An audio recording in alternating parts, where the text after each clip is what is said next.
did Chris Jericho hurt or help AEW? And this is really, really fascinating because when AEW first started, I mean, Jericho was like one of their big signings, one of the big names, one of the people to really, provide, not, I don't want to say provide value, but to make it feel like Exposure. it mattered. Yeah, Yeah. exposure, but also to other names, to like a John Moxley or whatever. He showed that, hey, I'm going to go over here and you should as well. A sense of reliability, that's the word I was looking for. But Clark, I want to get your thoughts on this out of the gate. Did Jericho hurt or help AEW in the big picture?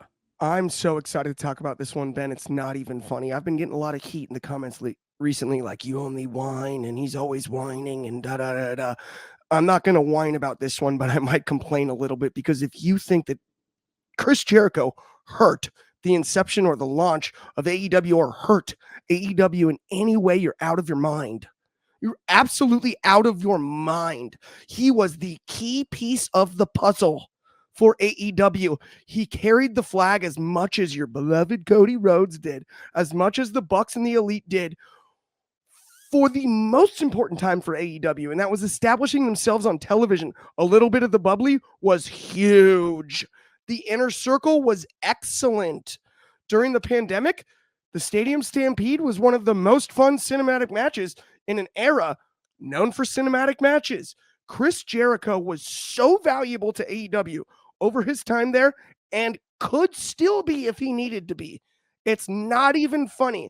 Chris Jericho is the reason a lot of fans, lapsed fans, who no longer watch WWE, saw the ads for AEW and were like, I'm not sure I know all these guys. Wait a minute, Chris Jericho's there? Are you kidding me? Was the Inner Circle, was the Learning Tree great? Not necessarily. No. Was there low points in Chris Jericho's run? Sure, absolutely. But did he hurt AEW in any way? Absolutely no. That is absurd. That is absolutely absurd. No way in a million years did Chris Jericho hurt AEW. He absolutely helped it. He was as important as anyone. The one thing I will disagree with you on, Clark, is I do think he did hurt AEW at times, especially in 2023 and 2024. But where I will agree with you is he helped them a million times more than that. This guy, if they didn't have a TV deal, if they didn't have him, I don't know if they would have had a TV deal. He provided, He was an established name, he was a draw. And therefore, like, I look at this and I'm like, yeah, I mean, I don't want to say it's a bad question just apart, because I think it's a great question, but I think it's a very, very simple answer, and that is that he helped them a lot more than he hurt them. But Des, I want to get your perspective on this. Yeah, I agree with you guys. Last time I checked, Jericho's not in the Hurt Syndicate, so he's not hurting anybody, and certainly not hurting AEW. Speaking as someone who was a big WWE fan growing up, I didn't really want to see AEW until I heard about Chris Jericho, right? Jericho, Cody Rhodes, Jim Ross. Those were the three big guys going to AEW where I'm like, okay, I'm going to give AEW a chance. That's what opened more doors for fans like me, a lot of WWE fans, to go and watch AEW, because Jericho was a big star, right? He left, I want to say, around 2017, 2018. He still had that great story with Kevin Owens, so he was still a pretty hot commodity. And he was also the AEW champion, like Clark said. You know, you had a little bit of bubble. You had the Inner Circle. You had the whole Stadium Stampede. It was great. You had Les Champions, right? It was really great stuff with Jericho. Now, I would say, yeah, because I think Jericho kind of already had his time in AEW. He's done everything. But overall, if we got to take every single sample we have now of the last 5 years, I would say Jericho more than definitely helped AEW. Absolutely, and the comments are agreeing. We got Ben in the comments saying he only benefited. A bunch of fans only knew him and Cody Rhodes when AEW went live. Absolutely true. Fernando says again that Jericho helped AEW tremendously, and they probably wouldn't have a TV deal without him. Numero One Superfly says that he did help from 2019 to 2023, but once 2024 hit, he felt as though Jericho did everything he could already do in AEW. And that's where I'll agree with you, numero one. And this kind of, guys, leads us into a bigger question here, right? because we all know it's common knowledge at this point that Jericho's AEW deal is up either late this year or early next year. The timings, well, there's few reports contradict each other, but the fact is it's definitely ending soon. And he announced yesterday next year's Chris Jericho cruise, November 2026. And for the first time since the creation of AEW, there was no AEW talents announced. Clark, do you think he's going back to the big WWE? Chris Jericho's always had an ability to sort of gauge when the times run out. I mean, this is a guy that got thrown in a trash can, basically like fired on television after one of the best rivalries of Cena's career. And he knew it was the right time, and it made him more valuable when he came back later with short hair and completely changed his gimmick and took away all the good stuff. Chris Jericho's more intelligent than we give him credit for. I think it's fine. We'll see what happens with the cruise too. You never know. AEW talent could get added late and things like that. I don't know. It's a big list, man. I don't think they've got enough cabins to add them all. That's kind of where I'm at too. You do never know, though. I do think it's very interesting and telling. I will also add one more thing about Chris Jericho. We all like these sing-along songs things, and what he did in AEW with Judas with the whole crowd singing. Oh, I agree. All that. We saw it with CM Punk in Australia. We've seen it with Edge. We've seen it with Cody Rhodes. We see people oh-ohing for Seth Rollins, and I know we're doing theme songs later, but Jericho deserves more credit than he's ever going to get for things like that. Absolutely.